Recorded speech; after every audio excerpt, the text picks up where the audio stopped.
भारत में खाने पीने की आदतें सिर्फ पर्सनल चॉइस नहीं, बल्कि राजनीति का एक बड़ा मुद्दा बन चुकी हैं।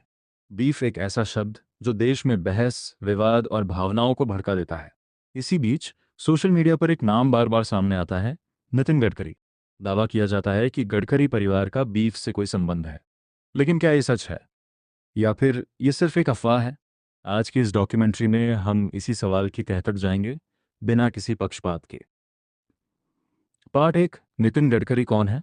नितिन गडकरी भारतीय राजनीति का एक बड़ा नाम, केंद्रीय सड़क परिवहन मंत्री, बीजेपी के वरिष्ठ नेता, नागपुर से संबंध, आरएसएस से जुड़ा बैकग्राउंड। गडकरी को अक्सर एक प्रैक्टिकल और डेवलपमेंट फोकस नेता के रूप में देखा जाता है, लेकिन उनकी छवि के साथ कभी कभी विवाद भी जुड़े रहे हैं। और दो, बीफ विवाद की शुरुआत। सोशल मीडिया पर कई बार ऐसे पोस्ट वायरल होते हैं जिनमें दावा किया जाता है कि गडकरी परिवार किसी तरह से बीफ या उससे जुड़े व्यवसाय से जुड़ा है। कुछ लोग पुराने इंटरव्यू या स्टेटमेंट्स को दिखाकर इस बात को साबित करने की कोशिश करते हैं। थोड़ा पॉज। लेकिन सवाल ये है, क्या ये दावे सच हैं? अब तक किसी भी बड़े और विश्वसनीय मीडिया संस्थान ने इस तरह के आरोप की पुष्टि नहीं की है।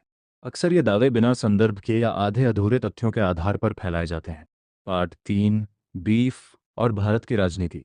बीफ का मुद्दा भारत में सिर्फ खाने का नहीं, बल्कि पहचान और राजनीति का मुद्दा है। कई राज्यों में बीफ बैन, कुछ राज्यों में अनुमति। धार्मिक भावनाएं, राजनीतिक पार्टियां भी इस मुद्दे का इस्तेमाल करती रही हैं, कभी वोट बैंक के लिए, तो कभी विरोधियों को घेरने के लिए।